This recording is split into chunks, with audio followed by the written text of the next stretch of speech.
The sound of shattering glass echoed through the dusty streets of Lovelock, Nevada, as Adelaide Owens threw the last of her husband's belongings out the window of the modest boarding house room, her hands shaking with rage and heartbreak as she realized he had truly left her with nothing but debt and shame in this unforgiving frontier town in the summer of 1882. She collapsed onto the creaky wooden bed, her chest heaving with silent sobs she refused to let escape. 3 years of marriage, 3 years of following Albert from one failed venture to another, and this was how it ended. A note scrawled on the back of a poker receipt. Gone to California. Don't follow. You're better off. The coward had not even had the decency to say goodbye to her face, just slipped away in the night like a thief, which was fitting since he had stolen the last of their money to fund his escape. Adelaide was 24 years old, alone in a town where she knew no one, with a landlady downstairs demanding 2 weeks back rent. Her hands trembled as she smoothed down her faded calico dress, the same one she had worn 3 days in a row because it was the only one without holes. The afternoon sun streamed through the grimy window, illuminating the sparse room that had been her prison for the past month while Albert gambled away every cent they had. A sharp knock rattled the door. "Mrs. Owens, I need to speak with you about the rent situation," came the landlady's shrill voice. Adelaide wiped her eyes quickly and stood, squaring her shoulders despite the fear coursing through her veins. She opened the door to find Mrs. Patterson, a severe woman with her gray hair pulled back so tightly it seemed to stretch her features. "Mrs. Patterson, I understand the situation is difficult, but I need just a few more days to find employment. I promise you will get your money." The older woman's expression did not soften. "That's what your husband said before he ran off. I run a respectable establishment, not a charity house. You have until tomorrow evening to either pay or vacate the premises." "Tomorrow? But that is hardly enough time to. Should have thought about that before you married a no-good gambler, Mrs. Patterson interrupted coldly. "Tomorrow evening, Mrs. Owens. Good day." She turned and descended the narrow staircase with sharp, clicking steps that seemed to seal Adelaide's fate with each footfall. Adelaide closed the door and leaned against it, her mind racing. She had no family to turn to. Her parents had died of fever when she was 18, and her only brother had headed east years ago, his whereabouts unknown. Albert had been charming once, full of promises about their future together. She had believed every word, had trusted him completely. What a fool she had been. She could not afford to wallow in self-pity. Adelaide crossed to the small mirror hanging on the wall and studied her reflection. Dark circles shadowed her green eyes, and her auburn hair, once her pride, hung limp and lusterless. She needed to present herself as capable and employable, not as a woman on the verge of collapse. With renewed determination, Adelaide poured water from the pitcher into the basin and washed her face and hands. She pinned her hair up properly, pinched her cheeks for color, and straightened her dress as best she could. Then she headed out into the harsh Nevada sun to find work. Lovelock was a modest town that had grown around the railroad and the ranches that dotted the surrounding valley. The main street consisted of a general store, a saloon, a hotel slightly more upscale than her boarding house, a bank, a church, and various other establishments necessary for frontier life. Adelaide walked with purpose. Though her stomach churned with anxiety, she tried the general store first. The proprietor, a balding man with suspicious eyes, looked her up and down before shaking his head. "Don't need help. Business is slow as it is." The hotel was next. The manager was more polite but equally unhelpful. "Sorry, madam, we have all the staff we require at present." Adelaide tried the seamstress, the laundry, even asked at the livery stable, though she knew nothing about horses. Each rejection felt like another nail in the coffin of her future. By the time the sun began its descent toward the distant mountains, she found herself standing outside the Silver Dollar Saloon, the one place she had avoided. Respectable women did not work in saloons. But respectable women were not left destitute by their husbands either. Adelaide had no illusions about what kind of work might be available there, but perhaps they needed a cook or someone to wash glasses. She had to at least ask. She pushed through the swinging doors into the dim interior, momentarily blinded by the change in light. The saloon smelled of tobacco, whiskey, and sawdust. A few early patrons sat at tables, playing cards or nursing drinks. The bartender, a heavy-set man with a thick mustache, looked up as she entered. "Help you, madam." His tone was neutral, neither welcoming nor hostile. "I am looking for work." "Any kind of honest work. I can cook, clean, keep accounts. I am a hard worker and a quick learner." He studied her for a moment, then shook his head slowly. "We don't need anyone right now, but even if we did, this isn't the place for a lady like you." "A lady like me has nowhere else to turn," Adelaide said, her voice breaking slightly despite her best efforts. "Please, if you hear of anything at all, try the ranches outside town," he suggested, his expression softening a fraction. "Some of them might need a cook or a housekeeper. The McKinley spread is about 5 miles north. The Morrison place is east. Might have better luck there than in town."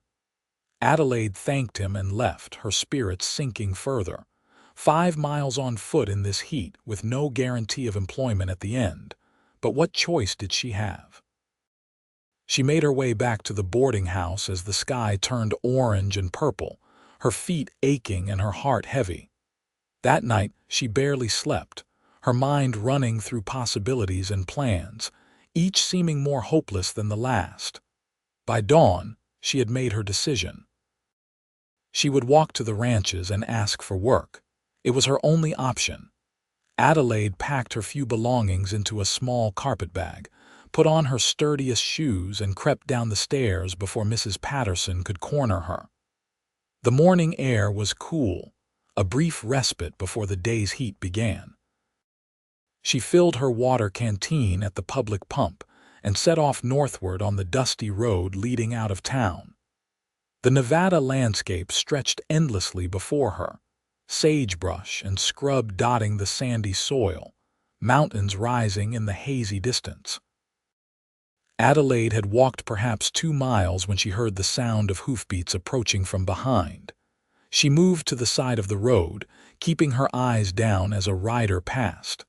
But instead of continuing on, the horse slowed and stopped just ahead of her. "Madam, you all right out here?" Adelaide looked up to find a cowboy astride a handsome bay horse, studying her with concern in his dark eyes. He was tall, even sitting down she could tell, with broad shoulders and a weather-worn face that suggested he spent most of his time outdoors. His hat was pushed back slightly, revealing dark hair, and his expression held genuine concern, not the leering suspicion she had encountered in town. "I am fine, thank you," she said, though she knew she must look anything but fine, a woman alone on foot in the middle of nowhere. "You look like you are heading somewhere specific. The McKinley Ranch, maybe?" His voice was deep and warm, with a slight drawl that suggested he was from farther south originally. "Yes, actually. I was told they might need a housekeeper or cook." The cowboy shifted in his saddle, his leather chaps creaking slightly. "That is where I work, Vincent Morrison. I am the foreman there." He paused, his eyes taking in her worn dress and the carpet-bag she carried. "You walking all the way from town?" Adelaide lifted her chin, trying to maintain some dignity. "I do not have a horse or the money to rent one. Walking is my only option." Something in his expression changed, a flicker of understanding mixed with what might have been admiration. That is a long walk in this heat. Climb up. I will give you a ride the rest of the way. No sense in you arriving half dead from sun sickness." She hesitated, years of propriety warring with desperate necessity. But Vincent seemed to sense her concern. He dismounted in one fluid motion and held the horse's reins, giving her space. "I promise you are safe with me, madam. I have a mother and 3 sisters back in Texas. I know how to treat a lady with respect." There was something in his eyes, a steadiness and honesty that made Adelaide trust him despite her recent experiences with men. She nodded. "Thank you, Mr. Morrison. I appreciate your kindness. Just Vincent is fine," he said with a slight smile. He helped her mount the horse, his hands gentle and respectful, then swung up behind her with easy grace. Adelaide tensed at the closeness, but Vincent kept a proper distance, his arm reaching around her only to hold the reins. "Hold on to the saddle horn," he instructed. "The road gets a bit rough up ahead." As they rode, Vincent asked, "You new to Lovelock?" "Relatively. I arrived about a month ago with my—" She paused, the word catching in her throat, "with my husband, but he has since departed for California. Left you behind." There was disapproval in his voice, though directed at the absent husband, not at her. "Yes." Adelaide did not elaborate, and Vincent did not press, for which she was grateful. "What is your name, if you don't mind my asking?" "Adelaide Owens." "Well, Mrs. Owens, I cannot promise the ranch needs help, but old Mr. McKinley is a fair man. And we did just lose our cook last week, so the timing might work in your favor." Hope fluttered in Adelaide's chest, fragile but real. "What happened to the previous cook?" "Got married to one of the ranch hands and moved to his family's place in California. Left us eating my terrible attempts at biscuits and burnt bacon." Vincent's tone was self-deprecating, and despite everything, Adelaide found herself almost smiling. They rode in companionable silence for a while, the horse's steady rhythm surprisingly soothing. Adelaide found herself acutely aware of Vincent's presence behind her, solid and reassuring. It had been so long since she had felt safe, even for a moment. "Can I ask you something?" Vincent's voice broke the silence. "Of course. Your husband, he just left. No explanation, no provision for you." Adelaide's jaw tightened. "He left a note, and debts. That is the sum of his farewell." She felt Vincent stiffen slightly behind her. He was a fool. The simple statement, delivered with such conviction, made Adelaide's throat tighten with unexpected emotion. It was exactly what she needed to hear, not pity or judgment, just validation that what had happened was wrong. "Yes," she agreed quietly. "He was." The McKinley ranch came into view as they crested a small rise. It was larger than Adelaide had expected, with a main house, a bunkhouse, several barns, and various outbuildings scattered across the property. Cattle grazed in distant pastures, and she could see men working near the corrals. Vincent rode straight to the main house, a sturdy structure with a wide porch that wrapped around the front and sides.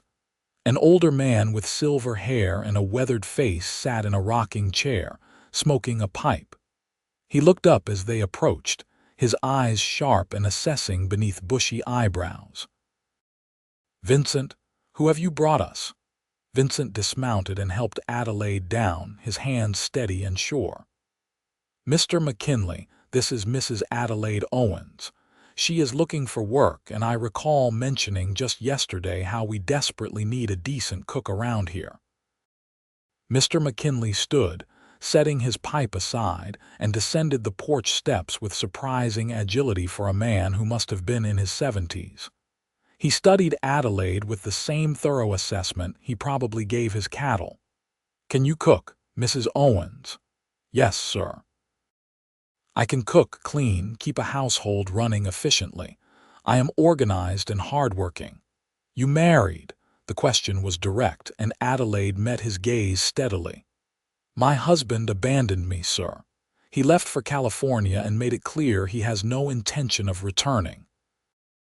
I am on my own and in need of employment, Mr. McKinley grunted. Seems like that is happening more and more these days. Men with no spine. He gestured toward the house. You know your way around a wood stove. Can you cook for 20 men with varying tastes and bottomless appetites? I can.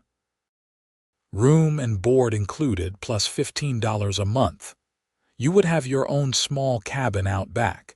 Used to be for the previous owner's mother-in-law. It is private and lockable.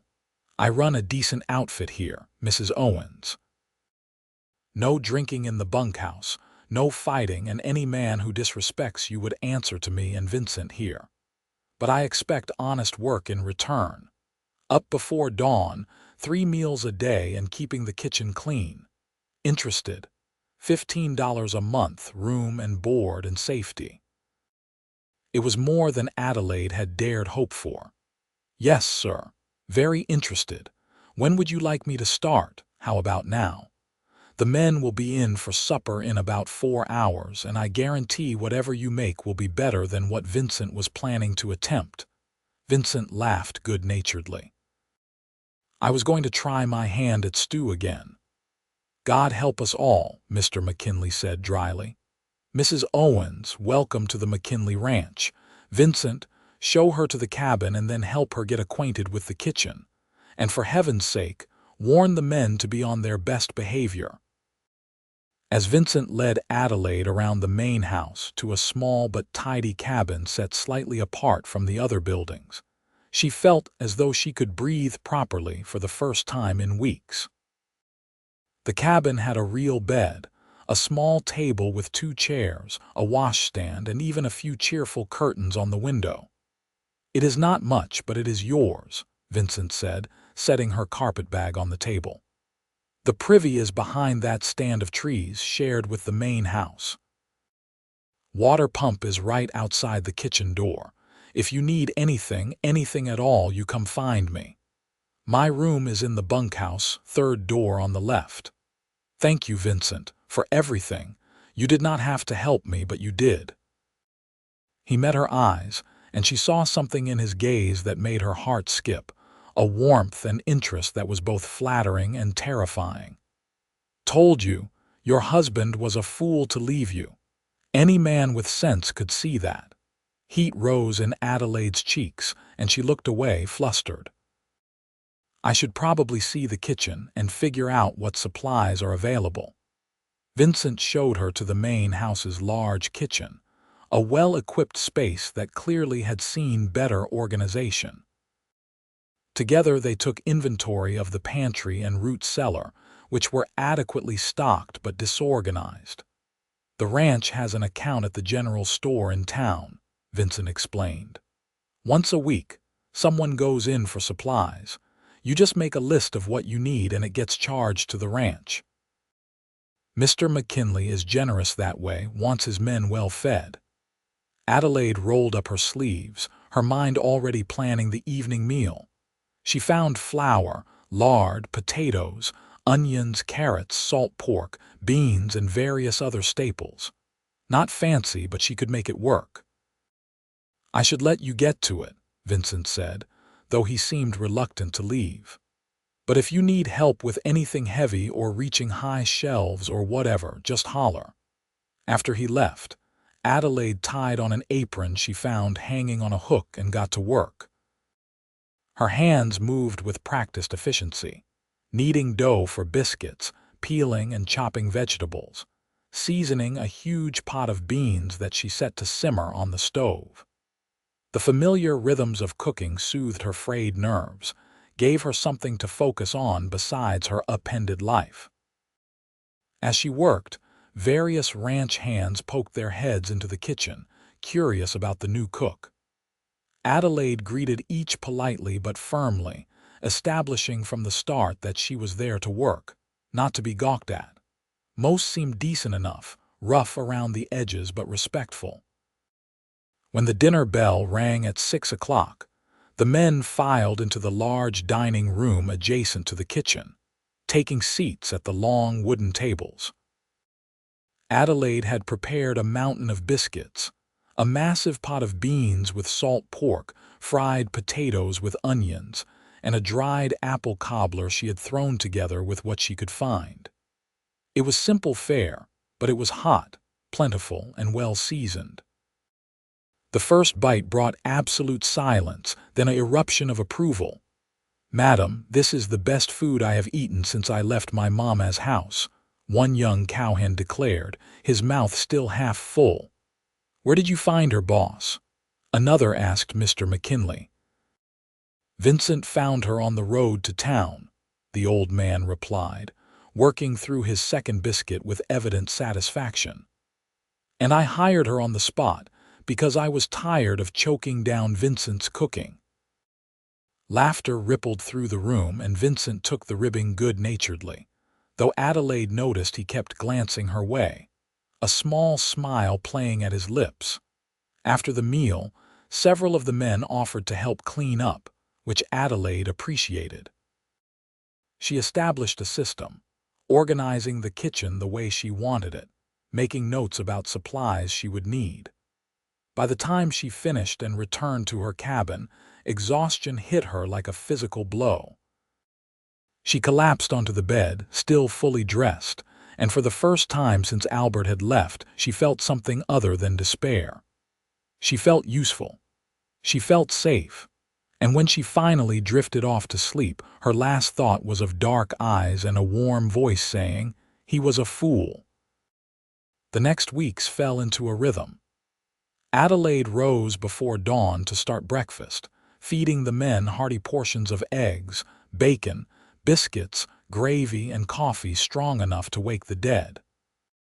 She prepared lunches for those heading out to work distant pastures, made dinner that satisfied hungry cowboys after long days of hard labor, and kept the kitchen spotless. In between, she organized the pantry, planned menus, and gradually put her own stamp on the space. The men treated her with respect bordering on reverence, partly because she fed them well and partly because Vincent had made it crystal clear that any disrespect would not be tolerated. But it was more than that. Adelaide worked hard, never complained, and treated everyone fairly. She earned their regard through her own efforts. Vincent stopped by the kitchen frequently, always with some excuse. He needed to discuss the supply run to town. He wanted to know if she had everything she required. He thought she should know that one of the hands had a birthday coming up, in case she wanted to make something special. Adelaide began to look forward to these visits, to the way his face lit up when he saw her, to the easy conversation that flowed between them. One evening, about 3 weeks after her arrival, Vincent appeared at the kitchen door just as Adelaide was finishing the dinner cleanup. The other men had already headed to the bunkhouse or into town. "Got a minute?" he asked. "Of course. Would you like some coffee? I just made a fresh pot." "That would be nice, thank you." They sat at the small table in the corner of the kitchen, the lantern light casting warm shadows on the walls. Vincent wrapped his hands around his coffee cup, seeming unusually nervous. "I wanted to ask you something, and I hope I am not being too forward." Adelaide's heart quickened. "What is it?" "There is a dance in town this Saturday. Nothing fancy, just the community getting together at the church hall. I was wondering if you might like to go. With me, I mean. As my guest." The invitation caught Adelaide off guard. She had been so focused on survival, on making her place here secure, that she had not allowed herself to think about anything else. And yet, looking at Vincent's earnest expression, she realized she wanted to say yes, wanted it more than was probably wise. "Vincent, I am still legally married. Albert may have abandoned me, but in the eyes of the law—" "I know," Vincent interrupted gently. "I am not asking you to marry me, Adelaide. I am just asking you to dance with me, to have one evening away from this kitchen, wearing something pretty if you have it, enjoying music and company. That is all. What will people say? Honestly, They will probably say it is about time someone treated you like the remarkable woman you are instead of like a servant or a piece of furniture." He leaned forward slightly. "Adelaide, I know your situation is complicated. I am not trying to complicate it further. I just want to spend time with you away from this ranch, where you can be something other than the cook for a few hours." She studied his face, looking for any sign of insincerity or ulterior motive, but found only genuine affection and respect. "All right. Yes, I would like to go to the dance with you." Vincent's smile was like sunrise, transforming his whole face. "Really? That is wonderful. I will make sure we leave early enough that you don't have to rush back for evening chores. Maybe we could even have supper in town first." "That sounds lovely." After Vincent left, Adelaide sat in the kitchen for a long time, her coffee growing cold in her cup. She was playing with fire, she knew. Getting involved with Vincent, even just going to a dance, could lead to heartache. She was still married, still legally bound to a man who had discarded her like trash. And yet, Vincent made her feel alive again, made her remember who she had been before Albert had slowly eroded her confidence and joy. She spent the next few days in a state of nervous anticipation, trying to focus on her work while her mind kept drifting to Saturday. She had exactly one decent dress, a dark green cotton she had managed to keep nice by hardly ever wearing it. She washed and pressed it carefully, mended a small tear in the sleeve, and polished her good shoes. Saturday arrived sunny and warm. Adelaide made an extra special breakfast, prepared cold lunches for the men who would be working, and got a head start on dinner preparations so she would have time to get ready. Mr. McKinley had given her the afternoon off with a knowing smile that suggested Vincent had already cleared it with him. At 4 o'clock, Adelaide retreated to her cabin and transformed herself. She washed thoroughly, pinned her hair up in a soft style that framed her face, and put on the green dress. She had no jewelry except her wedding ring, which she stared at for a long moment before decisively pulling it off and dropping it into a drawer. She was not going to let Albert's ghost haunt her evening. Vincent arrived at precisely 5 o'clock, driving a small buggy and looking unusually nervous in a clean shirt and vest, his hat in his hands. His eyes widened when he saw her. "Adelaide, you look beautiful." "Thank you." "You look very handsome yourself." He helped her into the buggy with careful courtesy, and they set off toward town. The evening was perfect, the worst of the day's heat fading, a light breeze carrying the scent of sage. They talked easily about everything and nothing, and Adelaide realized with a start that she had not felt this comfortable with anyone in years, maybe ever. The church hall was already crowded when they arrived, lanterns hanging from the rafters, a small band consisting of a fiddle, a guitar, and a harmonica tuning up in the corner.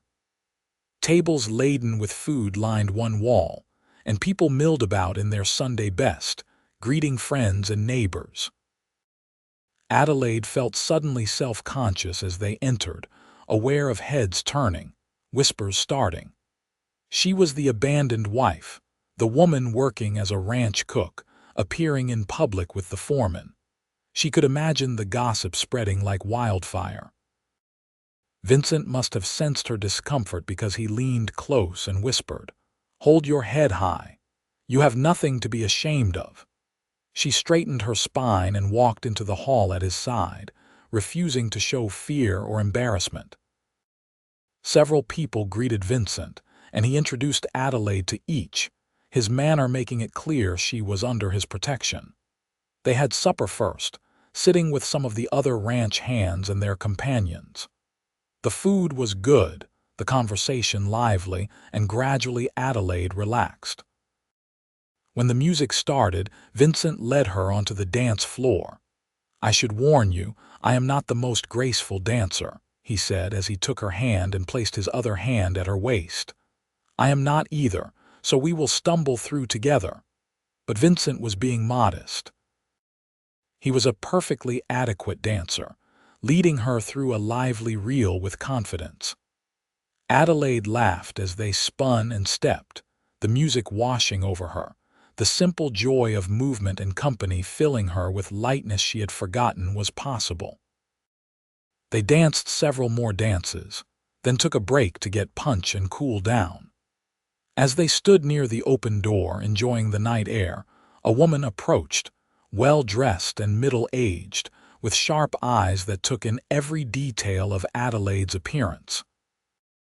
"Vincent Morrison, are you going to introduce me to your companion, Mrs. Thornton? This is Adelaide Owens. She is the new cook at the McKinley Ranch. Adelaide, Mrs. Thornton is the minister's wife." "How do you do?" Adelaide said politely. Mrs. Thornton's eyes gleamed with curiosity. "Owens. Are you related to that gambler who skipped town last month owing money to half the businesses in Lovelock?" Adelaide's stomach clenched, but she kept her voice steady. "He was my husband. He left me behind when he departed for California. How unfortunate. And now you are working as a cook. How the mighty have fallen." The woman's tone dripped false sympathy. Before Adelaide could respond, Vincent stepped closer, his body language protective. "Mrs. Owens is an excellent cook and a valued member of the McKinley Ranch. We consider ourselves fortunate to have her." "I am sure you do," Mrs. Thornton said with a knowing look that made Adelaide's cheeks burn. "Well, I hope you enjoy the dance." She swept away, already turning to whisper to a cluster of other women. "I am sorry," Adelaide said quietly. "I should not have come. This will cause problems for you." "What problems?" "A bunch of bored gossips with nothing better to do than make up stories." Vincent shook his head firmly. "Adelaide, look at me." She raised her eyes to his. "I do not care what they think. I care about you.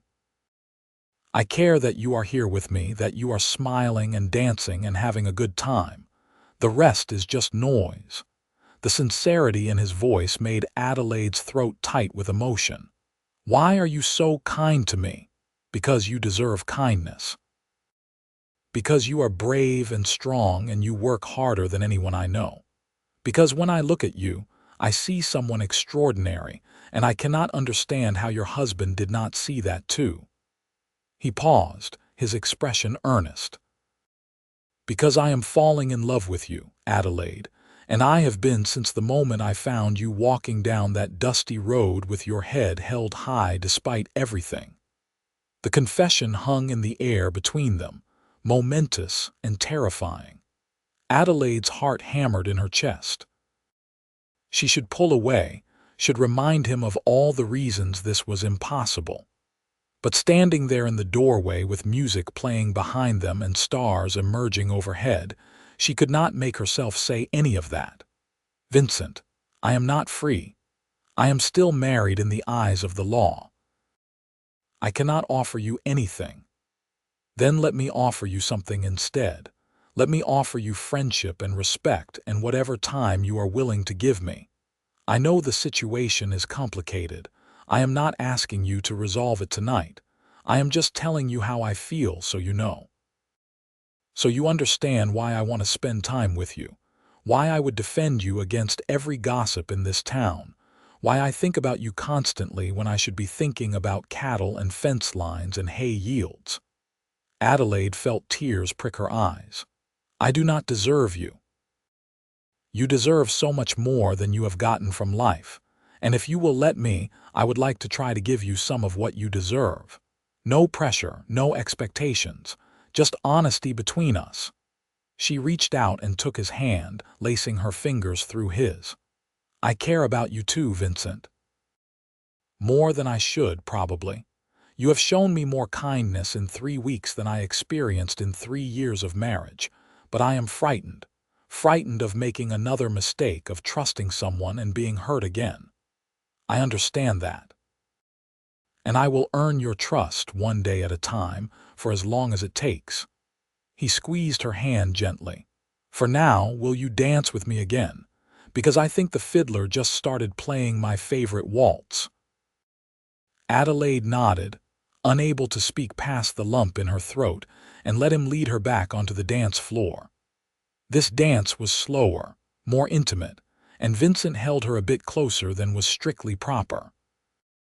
Adelaide rested her hand on his shoulder and let herself be led, let herself feel cherished and protected, if only for the length of a song. The weeks that followed were some of the sweetest of Adelaide's life. She and Vincent found ways to spend time together despite their demanding schedules. He would stop by the kitchen after dinner, ostensibly to discuss ranch business, but really just to talk with her while she cleaned up. On Sundays, when she had a few hours off after the midday meal, they would walk along the creek that ran through the property, talking about everything from their childhoods to their dreams for the future. Vincent told her about growing up in Texas, the youngest of 4 children and the only boy. His father had been a rancher too, and Vincent had learned the trade from the ground up. He had come to Nevada 5 years ago, looking for new opportunities, and had worked his way up to foreman through hard work and dedication. Adelaide shared her own story, the happy childhood cut short by her parents' deaths, the loneliness that had made her vulnerable to Albert's charm. She told Vincent about the slow realization that her husband was not the man he had pretended to be, the gambling debts and broken promises, the gradual erosion of hope. "You know where he is now?"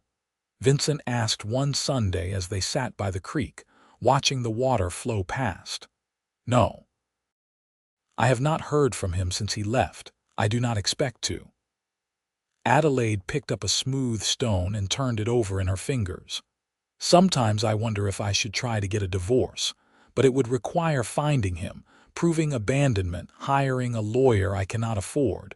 It seems impossible." "What if it was not impossible?" Vincent said carefully. "What if you had help?" Adelaide looked at him sharply. "Vincent, I cannot ask you to. You are not asking. I am offering." He shifted to face her more fully. "Adelaide, I want a future with you, a real future. And I know that cannot happen while you are still legally tied to a man who does not want you. So let me help. I have some money saved. And Mr. McKinley has connections with a good lawyer in Reno. Between us, we could make this happen." "That is too much. I could not possibly accept." "Why not? Why do you insist on carrying every burden alone? Let someone help you, Adelaide. Let me help you." She stared at the creek, emotions warring inside her. Pride said she should refuse, should insist on handling her own problems. But hope whispered that maybe, just maybe, she did not have to do everything alone anymore.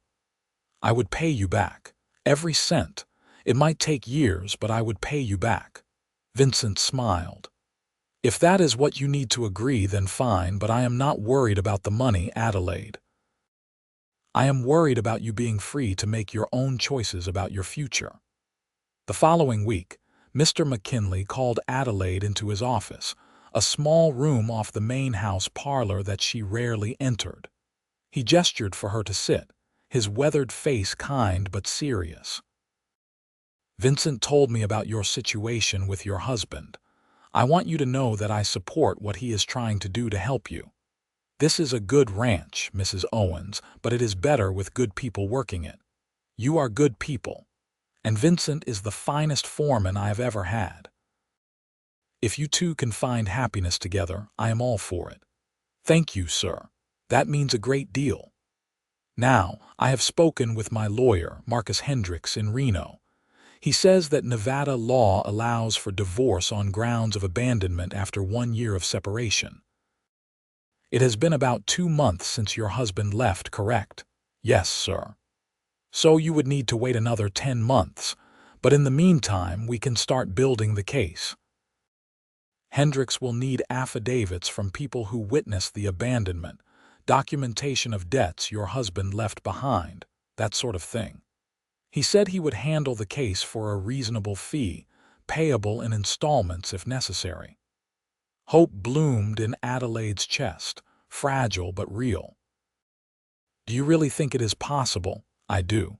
It will take time and patience, but yes, I believe you can legally free yourself from that scoundrel." Mr. McKinley leaned back in his chair. "You have worked hard here, Mrs. Owens. You have earned the respect of every man on this ranch. You deserve a chance at a real future." That evening, Adelaide told Vincent about the conversation with Mr. McKinley. They were sitting on the porch of her cabin, the summer night warm and filled with the sound of crickets. "So in 10 months I can file for divorce," she said, still marveling at the idea. 10 months and I could be free." 10 months is not so long," Vincent said. He was sitting close enough that their shoulders almost touched, his presence solid and comforting. "I have waited this long to find someone like you. I can wait a bit longer to make things official." Adelaide turned to look at him, this man who had appeared in her life at her lowest moment and had lifted her up without asking for anything in return. "Vincent, can I ask you something? Anything? That first day when you found me on the road, what made you stop? You could have ridden right past me." He was quiet for a moment, considering. "Honestly, you looked so determined, like you were walking into battle, not just down a dusty road. And I thought anyone with that much courage deserved at least an offer of help. I had no idea I was going to meet the woman who would change my whole life. I had no idea either. I thought my life was over, and then you said—" She smiled at the memory. "You said Albert was a fool." Such a simple thing, but it was exactly what I needed to hear. He was a fool, is a fool. Any man who had you and did not treasure you is the biggest fool who ever lived." Vincent reached over and took her hand, his thumb brushing over her knuckles. "I know we have to wait, that there are rules and laws and proper timelines. But Adelaide, I want you to know that I am serious about this, about us. When you are free, I want to court you properly, ask you to marry me properly, build a life with you." Tears pricked Adelaide's eyes. "I want that too, more than I can say. Then we will wait, together." The summer faded into fall, and Adelaide's life at the ranch settled into a comfortable pattern. She and Vincent were careful not to give the gossips any real ammunition, maintaining proper decorum in public while stealing private moments whenever they could. The ranch hands, to a man, approved of the relationship and ran interference when necessary, steering nosy visitors away from the kitchen when Vincent was there, vouching for Adelaide's character when whispers reached their ears. Adelaide threw herself into her work, taking pride in feeding the men well, in maintaining a spotless kitchen, in creating a warm space where ranch hands could gather for meals and feel cared for. She baked cakes for birthdays, made special meals for holidays, nursed men through colds and minor injuries with hot soup and comfort. In October, a package arrived for her from Reno. It was from Marcus Hendricks, the lawyer, and contained paperwork she needed to review and sign. The legal process was beginning, slow and methodical but real. Adelaide signed where indicated and sent the papers back with the next supply run to town. Winter came to Nevada, cold and harsh. Adelaide spent her days keeping the kitchen warm and welcoming, making hearty stews and thick soups to warm men who came in from freezing temperatures. Vincent stopped by more frequently during the winter, claiming the cold made him hungry, though Adelaide suspected it was really because the shortened days gave them fewer opportunities to see each other outside. One evening in late December, Vincent arrived at the kitchen door looking troubled. Adelaide was immediately concerned. "What is wrong? I got word from town. Your husband is back in Lovelock." Adelaide's blood ran cold. "Albert is here." "Why?" Apparently his California venture did not work out. Someone saw him at the Silver Dollar, drunk and boasting about how he was going to reclaim his wife and start fresh. Vincent's jaw was tight with anger. "I wanted you to hear it from me before you heard it from anyone else. Reclaim me. as if I am a piece of lost property." Adelaide's hands trembled, but with anger, not fear. "He lost any right to me when he walked out. I agree completely, but legally you are still his wife, and if he decides to make trouble—" Vincent trailed off, his expression dark. "What can he do? Drag me back to the boarding house? Force me to live with him again?" Adelaide paced the kitchen, her mind racing. "I will not go. I do not care what the law says. I will not go back to him." "You won't have to," Vincent said firmly. "Mr. McKinley and I have already discussed this. If your husband shows up here, he will be turned away. You have a job here, a contract for employment. He has no claim on that, but he has a claim on me. Only until the divorce is final. We just have to hold him off for a few more months." Adelaide wrapped her arms around herself, trying to quell the panic rising in her chest. She had been so happy these past months, had allowed herself to believe in a future free from Albert's shadow. And now he was back, threatening everything. Vincent crossed the kitchen and pulled her gently into his arms, holding her close. "I will not let him take you. I promise you that, Adelaide. Whatever it takes, I will keep you safe." She clung to him, drawing strength from his solid presence. "I am so tired of being afraid." "Then do not be. Be angry instead. He is the one who should be afraid, coming back here thinking he can just pick up where he left off. He is in for a rude awakening." The next day, Albert showed up at the ranch. Adelaide was in the kitchen preparing lunch when she heard raised voices outside. She looked out the window to see her husband standing in the yard, arguing with Vincent and Mr. McKinley. Even from a distance, she could see Albert looked worse for wear, his clothes shabby, his face unshaven. Adelaide took a deep breath, untied her apron, and walked outside. All three men turned as she approached. "Adelaide." Albert's face lit up with a smile that had once charmed her but now just looked calculating. "There you are, darling. I have been looking everywhere for you." "What do you want, Albert?" Her voice was cold, distant. I want my wife back. I made a mistake leaving you here. But I am back now and we can start over. I have some prospects, good ones this time. We could go to San Francisco, make a real go of it." "No." Albert blinked, clearly not expecting such a flat refusal. "No, Adelaide, I am your husband. You have to come with me." "I do not have to do anything. You abandoned me, Albert. You left me with nothing, not even the decency of a proper goodbye. You do not get to come back and expect me to just fall in line." "Now, Adelaide, be reasonable. I know I made mistakes, but marriage is for better or worse. You took vows." "So did you, and you broke them the moment you walked out that door." Adelaide stood straighter, finding courage in her anger. "I am not going anywhere with you. I have a job here, a life. You are not part of it anymore." Albert's expression darkened. "You are being irrational. These men have been filling your head with nonsense. You are my wife, and you will come with me." He reached for her arm, but Vincent stepped between them, his hand going to the gun at his hip. She said no. "That is the end of this conversation." "Who are you to interfere between a man and his wife?" Albert demanded, puffing up with false bravado. "I am the man who cares about her, which is more than you ever did." Vincent's voice was dangerously calm. "Now get off this property before I remove you myself." Mr. McKinley stepped forward as well. "You heard him. Mrs. Owens is an employee of this ranch and she is under our protection. You are trespassing. Leave now, or I will have the sheriff remove you." Albert looked between the three of them, clearly calculating his odds. He must have realized he was outmatched because he stepped back, hands raised in mock surrender. "Fine.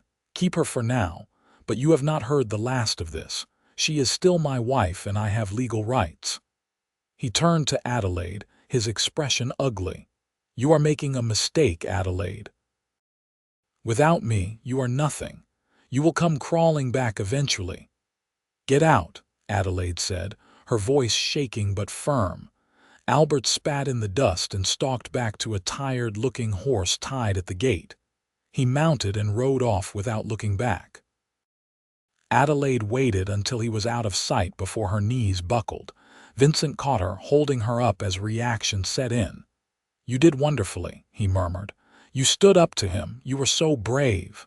"I do not feel brave, I feel sick." Mr. McKinley cleared his throat. "Mrs. Owens, I think we need to accelerate your legal proceedings. I am going to send a telegram to Hendricks today, explain the situation.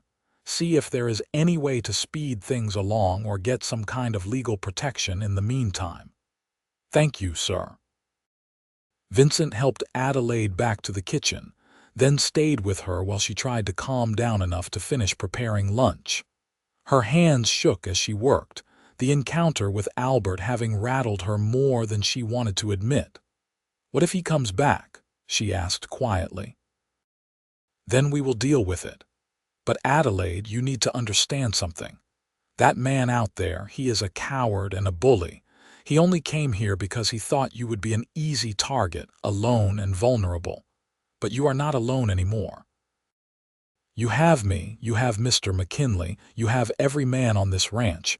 We will not let him hurt you." Over the following weeks, Adelaide jumped at every unexpected sound, half expecting Albert to appear at any moment. But he did not return to the ranch.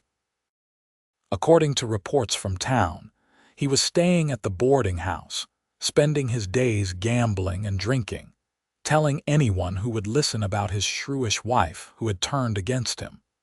The lawyer in Reno worked quickly once he understood the urgency of the situation.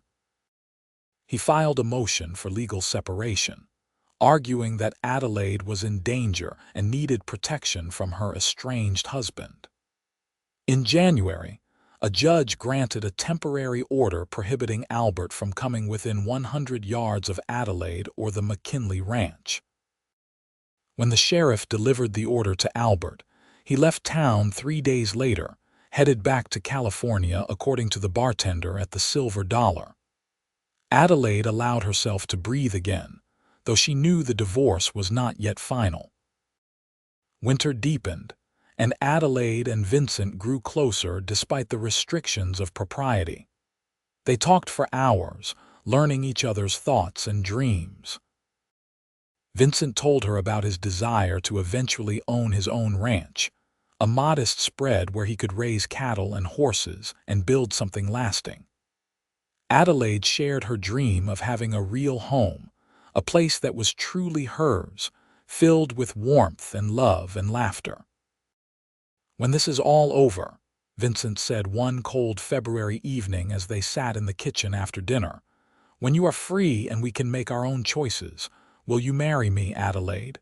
She looked at him, this good man who had shown her what love should really look like, and smiled. "Yes. When I am free, I will marry you. I would be honored to be your wife." Vincent's face transformed with joy. He reached across the table and took her hand. "I will make you happy, Adelaide, I swear it. You already have." Spring came, bringing warmer weather and renewed hope. The lawyer sent word that the divorce would be final in June, a full year after Albert's abandonment. Adelaide marked the days on a calendar, each one bringing her closer to freedom. In May, Mr. McKinley called Vincent and Adelaide into his office together. The old man looked pleased about something. "I have a proposition for you too. Now, I know you are not officially engaged yet, Mrs. Owens, and I respect that you are waiting for the legal matters to be settled. But I am not getting any younger, and I want to see this ranch in good hands before I go." He pulled out a document and set it on the desk. "This is a deed transfer. I am signing over the northern section of the ranch to you, Vincent. 500 acres, good grazing land, water access, everything you need to start your own operation. Consider it a wedding present if you are amenable." Vincent stared at the document, speechless. Adelaide felt tears spring to her eyes. "Sir, I cannot accept this. It is too much," Vincent finally managed. "Nonsense. You have given me 5 years of loyal service, turned this ranch into the most profitable operation in the county. You have earned this. And besides, I like the idea of you two settling nearby. Someone has to keep teaching me how to make decent biscuits." Mr. McKinley winked at Adelaide. "I do not know what to say," Vincent said, his voice thick with emotion. "Say yes. Build a house, start a family, make something good out of that land. That is all the thanks I need." Vincent and Adelaide left the office in a daze. 500 acres, land of their own, a future more certain than Adelaide had ever dared imagine. "We could build a house right on that rise overlooking the creek," Vincent said, his mind already racing ahead. "Big kitchen for you, a real bedroom, a porch where we could sit in the evenings. Maybe a barn and some corrals to start." "It sounds perfect," Adelaide said, smiling through her tears. June arrived with clear skies and warm sunshine. On the first day of the month, Adelaide received a letter from the lawyer. Her divorce was final. She was no longer Adelaide Owens, wife of Albert Owens. She was Adelaide Owens, free woman, able to make her own choices about her own future. That evening, Vincent asked her properly. He took her to the creek, to the spot where they had spent so many Sunday afternoons talking and dreaming. He got down on one knee and produced a simple gold band. "Adelaide Owens, would you do me the great honor of becoming my wife? I promise to love you, cherish you, respect you, and stand by your side for as long as I live. I promise to build you a home where you will always feel safe and valued. I promise to be the man you deserve every day for the rest of our lives." Adelaide pulled him to his feet, laughing and crying at the same time. "Yes, yes, of course I will marry you." Vincent slipped the ring onto her finger and kissed her for the first time, a kiss that held all the longing and affection of their months of waiting. Adelaide melted into his embrace, finally free to love him without reservation or fear. They were married 3 weeks later in the same church hall where they had danced that first time. The ranch hands served as groomsmen, and the wives of neighboring ranchers stood up with Adelaide, who wore a simple white dress she had sewn herself. Mr. McKinley walked her down the aisle, his weathered face beaming with pride. Vincent stood at the altar looking more nervous than Adelaide had ever seen him, but when she joined him and took his hand, his anxiety melted away. They spoke their vows clearly and firmly, promising to love and honor each other, and when the minister pronounced them husband and wife, the entire congregation erupted in cheers.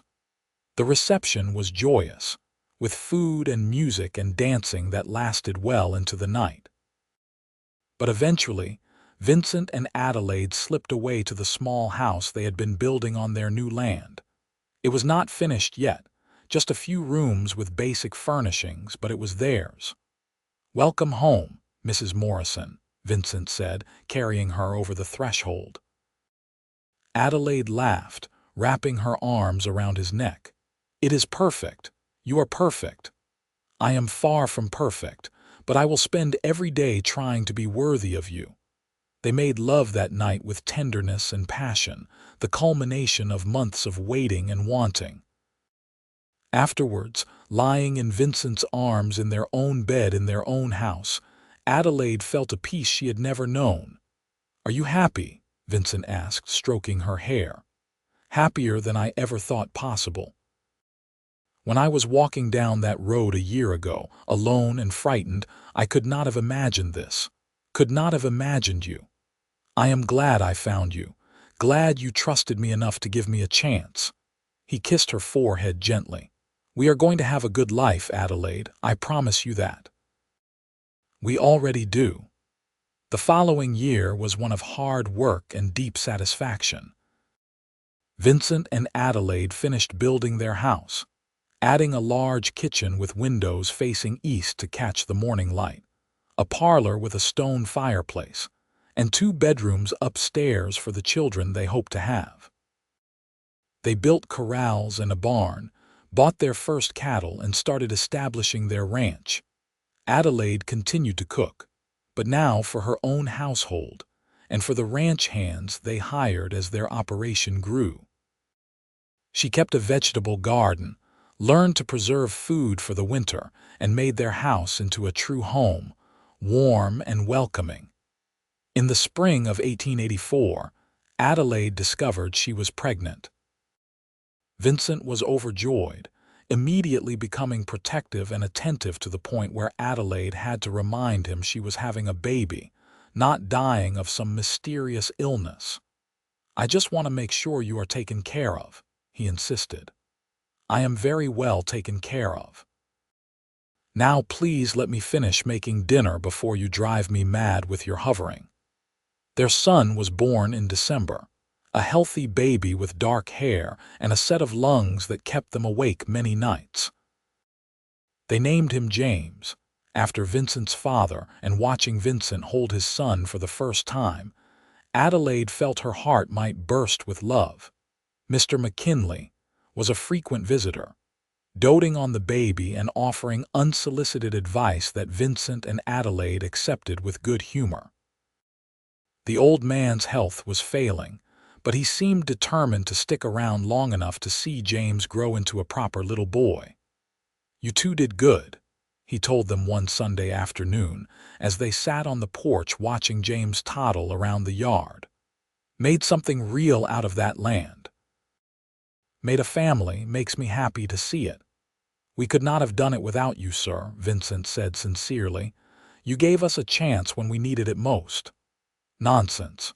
You two did the hard work. I just pointed you in the right direction." Mr. McKinley rocked in his chair, a contented smile on his weathered face. This is what the West should be about: people helping people, building something better together. Mr. McKinley passed away quietly in his sleep 2 months later. He left the remainder of his ranch to Vincent and Adelaide, making them one of the largest landowners in the county. At his funeral, Adelaide wept not just for the loss of an employer, but for the loss of a friend and mentor who had believed in them when few others did. Life continued its rhythm. James grew into a lively toddler, then a curious little boy. Adelaide became pregnant again, giving birth to twin daughters in 1886, much to everyone's surprise. Vincent was thrilled to have daughters, declaring that the house needed more feminine energy to balance out all the roughness of ranch life. They named the twins Rose and Grace, and watching Vincent cradle both babies at once, Adelaide marveled at how far they had come.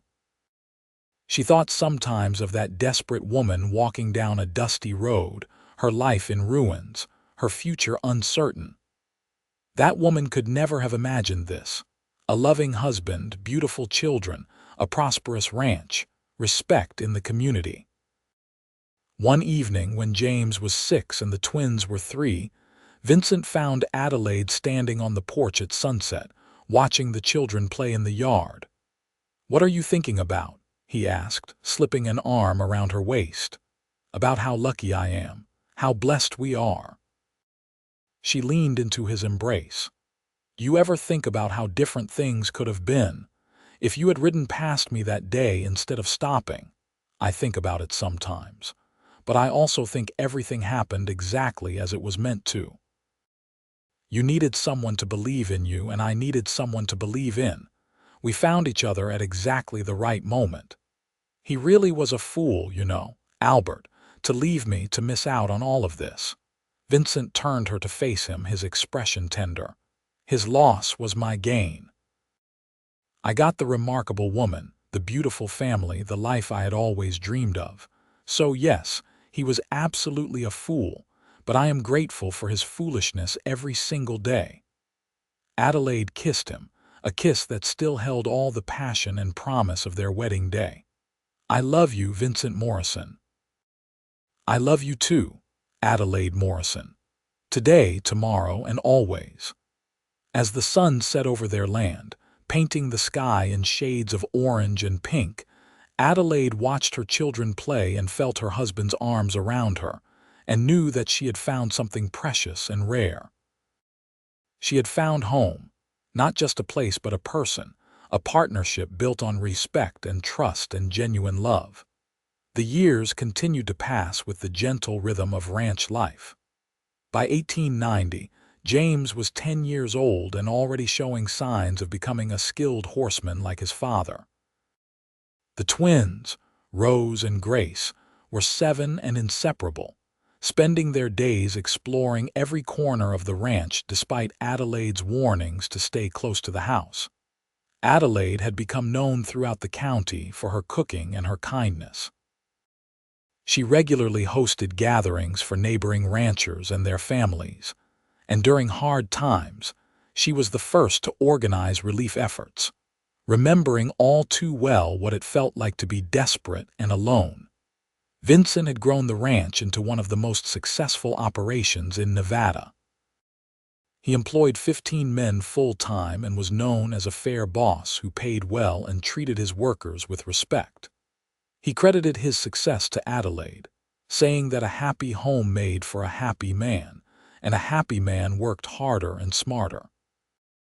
One spring morning, as Adelaide was preparing breakfast while the children got ready for the day, a stranger rode up to the house. Vincent went out to meet him, and through the window, Adelaide saw them talking. Something about the conversation made Vincent tense, and when he came back inside, his expression was troubled. "What is it?" Adelaide asked. "That was a lawyer from Sacramento. He was looking for information about Albert Owens." Adelaide's hand stilled on the biscuit dough she had been kneading. She had not heard that name in years, had not thought about her first husband in so long. "What about him?" "He died 3 months ago. Liver disease from drinking. The lawyer was trying to track down next of kin." Vincent crossed to her and took her hands, getting flour on his own. "I told him you had divorced Albert years ago and remarried. He said he just needed it for the record." Adelaide absorbed this information slowly. She had wished Albert ill many times in those first dark months after he abandoned her, but now, hearing of his death, she felt only a distant sadness for a life wasted. "Are you all right?" Vincent asked gently. "Yes. It is strange, but I feel nothing really. No grief, no satisfaction. Just a sense that a chapter that closed long ago has finally ended completely. You are a good woman, Adelaide. A lesser person might gloat. I am too happy with my own life to waste energy on his death. He made his choices, I made mine. That is all." Vincent kissed her forehead. "Have I told you recently how much I admire you?" "Not since yesterday," she teased, smiling up at him. "Unacceptable. I clearly need to remedy that immediately." Their life continued its steady course.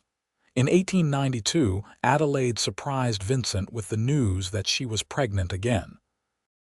At 34, she had assumed her childbearing years were behind her, but apparently, fate had other plans. "Another baby," Vincent said wonderingly, his hand resting on her still flat stomach. "Well, this house could use a bit more chaos, I suppose." "As if 3 children are not enough chaos for you," Adelaide laughed. This pregnancy was harder than the others, and Adelaide tired more easily.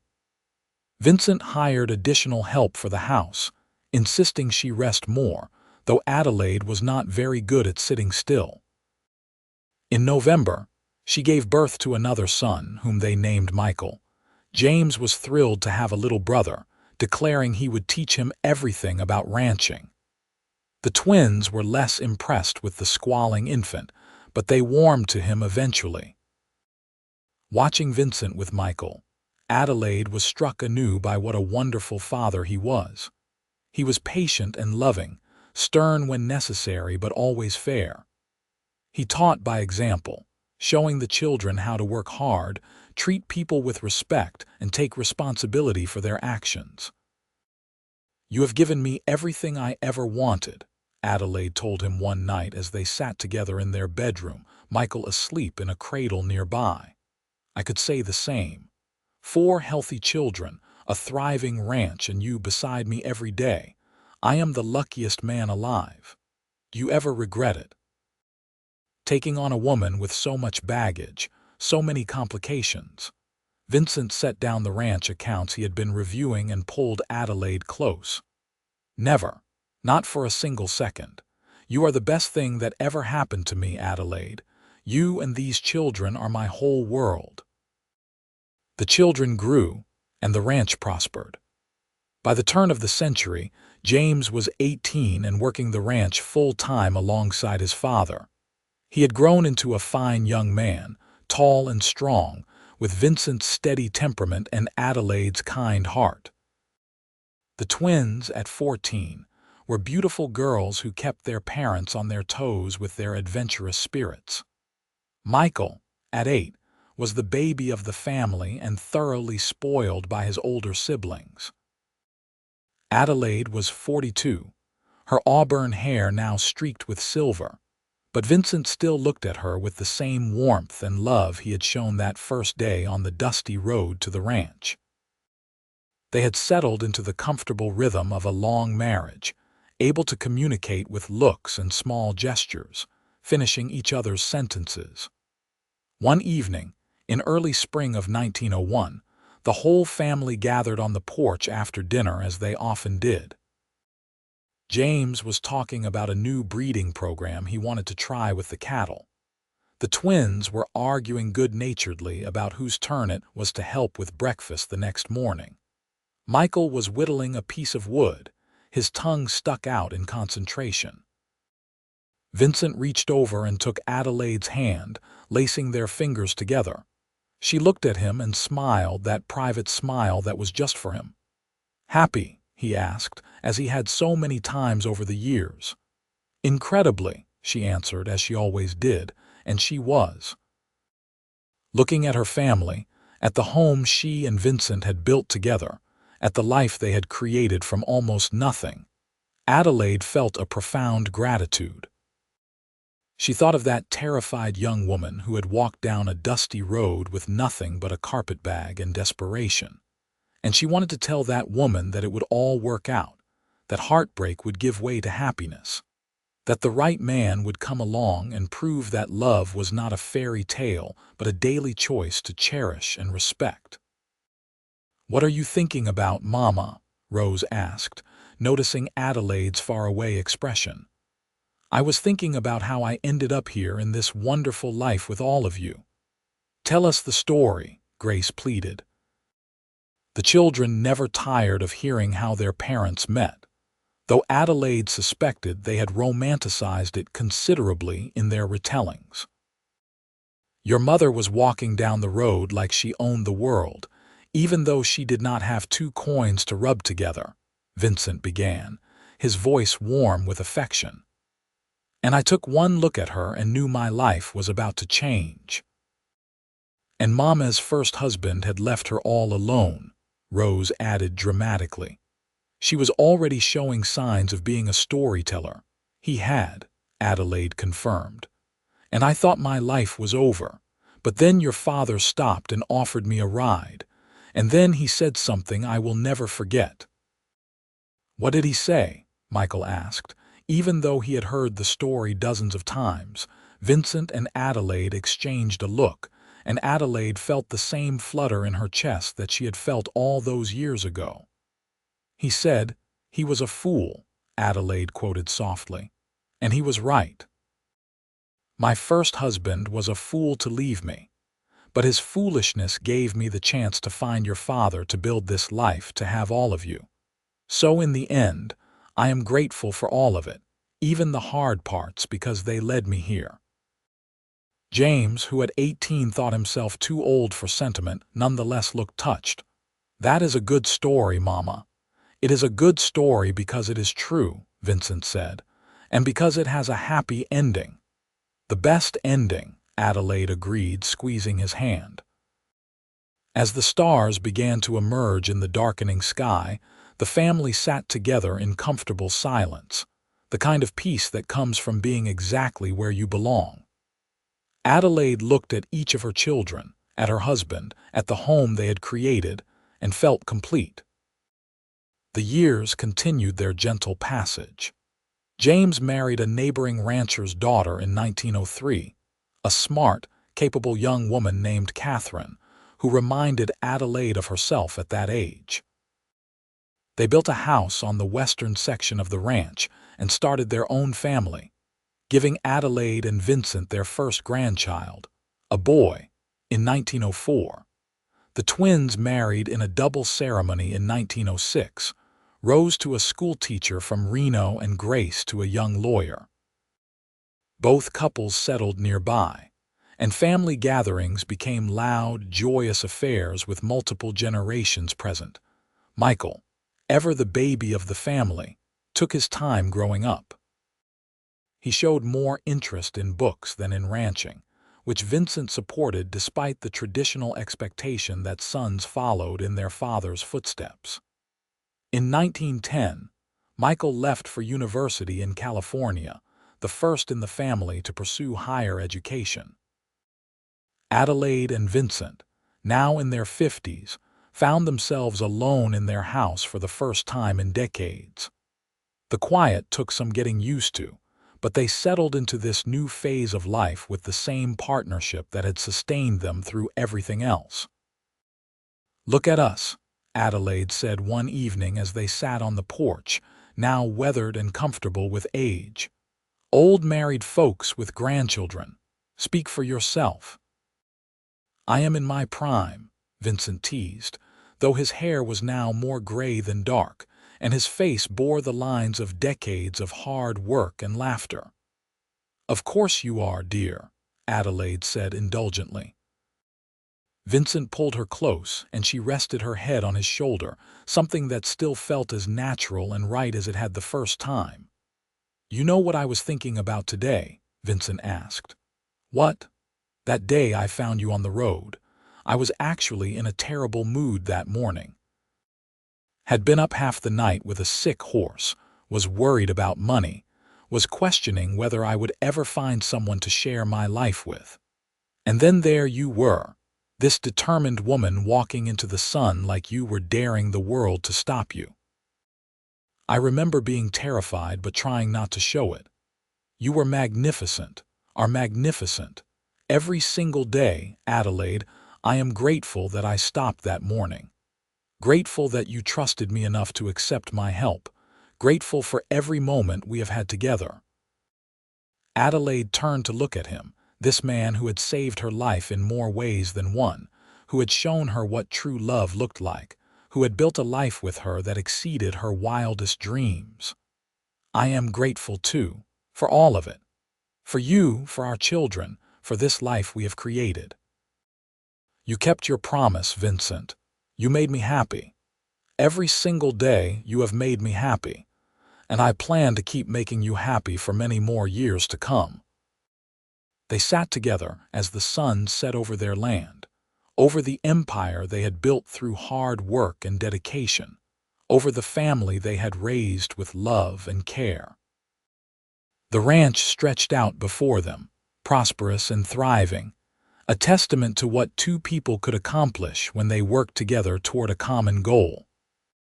In the distance, Adelaide could see James riding the fence line with his young son perched in front of him, teaching the next generation the skills and values that Vincent had taught him. She could see the house Rose and her husband had built on the eastern pasture, smoke rising from the chimney in the cooling evening air. She knew Grace and her family were in town, but would be out on Sunday for their regular family dinner. And Michael, though far away at university, wrote faithfully every week, sharing his adventures and assuring them he had not forgotten where he came from. "We did good, did we not?" Adelaide said softly. "We did very good," Vincent agreed. "Better than I ever imagined possible." As darkness fell and the stars emerged one by one, Adelaide and Vincent remained on the porch, hands clasped, hearts content. The journey that had begun with abandonment and despair had led to a lifetime of love, family, and fulfillment. Adelaide had been broken and rebuilt, had learned that one man's cruelty did not define her worth, that true love was not about possession, but about partnership. She thought sometimes about that moment when Vincent had first spoken to her, when he had offered kindness to a stranger who desperately needed it. That simple act of compassion had changed both their lives, had set in motion a love story that would span decades and touch generations. "Come on," Vincent said, standing and pulling Adelaide to her feet. "Let us go inside. I will make us some tea and you can tell me more about the party you are planning for our anniversary." "Our 30th anniversary," Adelaide marveled. "Can you believe it has been 30 years? Feels like yesterday and forever at the same time," Vincent said, guiding her into the house with a gentle hand at the small of her back. Inside their home, surrounded by photographs of children and grandchildren, by furniture they had chosen together, by a lifetime of shared memories, Adelaide and Vincent settled in for the evening. They talked and laughed, made plans for the future, and simply enjoyed being together as they had for 3 decades, and would for however many years remain to them. Adelaide looked at the life she had built, at the man who had helped her build it, and knew with absolute certainty that she was exactly where she was meant to be. The abandoned wife had become the cherished partner. The desperate woman on the dusty road had become the matriarch of a thriving family. And the fool who had left her had missed out on the most beautiful love story Adelaide could have imagined. As she and Vincent prepared for bed that night, moving around each other with the practiced ease of long familiarity, Adelaide caught sight of herself in the mirror. She saw a woman whose face bore the marks of age and experience but whose eyes still sparkled with happiness and purpose. She saw a woman who had been tested and had emerged stronger, who had been hurt and had learned to trust again, who had been abandoned and had found her true home. Vincent came up behind her, wrapping his arms around her waist and meeting her eyes in the mirror. "Still beautiful," he murmured. "Still charming," she countered, leaning back against him. "Still madly in love with my wife." "Good. Because she is still madly in love with you." They climbed into bed, into the same bed they had shared for 30 years, and Adelaide curled into Vincent's embrace as naturally as breathing. This was home. Not the house, not the ranch, but this, the safety of loving arms, the comfort of a partner who truly knew and cherished her, the peace of a love that had been tested by time and had only grown stronger. "Good night, my love," Vincent whispered, kissing her temple. "Good night," Adelaide whispered back. And as she drifted off to sleep, Adelaide thought one final time of that cowboy who had stopped on a dusty road, who had looked at a desperate woman and seen someone worth saving, who had said with such conviction that her abandoning husband had been a fool. Vincent had been right then, and he remained right now. Albert had been a fool, but his foolishness had been her salvation, had led her to the greatest love of her life. In the morning, there would be breakfast to make, a ranch to help run, grandchildren to spoil, and a lifetime of accumulated love to continue building on. But for now, in this quiet moment of perfect contentment, Adelaide simply held onto her husband and thanked whatever force in the universe had brought them together on that desperate, dusty day so many years ago. She had been abandoned by one man, but she had been claimed, cherished, and loved by another. And that, she thought as sleep finally claimed her, made all the difference in the world.